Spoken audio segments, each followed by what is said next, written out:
இன்றைக்கி வசமாக ஒன்றத்தில் மாட்டிக்கிட்டதை சொல்கிறத விட உயிரே போயிடுச்சு. விஷயத்தை சொல்கிறேன் கேளுங்க. இதோ இருக்குங்களே, இதுதான் ஜெல்லி ஃபிஷ். ஜெல்லி ஃபிஷ்ஷில் நிறைய விதம் இருக்குது. இதில் பெருசாக இருக்க இது கண்ணில் பட்டால் கண்ணு போயிடும்.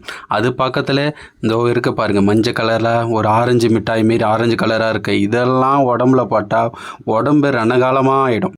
அதாவது நம்ம மேலே யாராவது நெருப்பு தூக்கி போட்டால் எப்படி எரியும் உடம்பு ஃபுல்லாக பற்றிக்கிட்டு, அந்தமாரி வலி இதில் வலிக்கும். அவ்வளோ மோசமானது இது.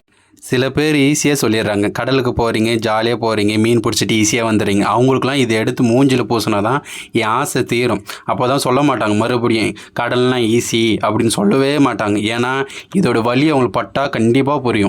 இது ஒரு தடவை மேலே பட்டால் போதும், ஏன்டா நம்ம வாழ்கிறோமோ அந்த இடத்துல வெறுத்தே போயிடும். அந்த அளவுக்கு மோசமானது இந்த ஜெல்லி ஃபிஷ். உங்களுக்கு பர்சனலாக யார் மேலாம் காண்டு இருந்துச்சுன்னா இந்த ஜெல்லி ஃபிஷ் எடுத்து அவங்க மூஞ்சில் வச்சுருங்க. அவ்வளோதான், முடிஞ்சு போச்சு அவங்க கதையே.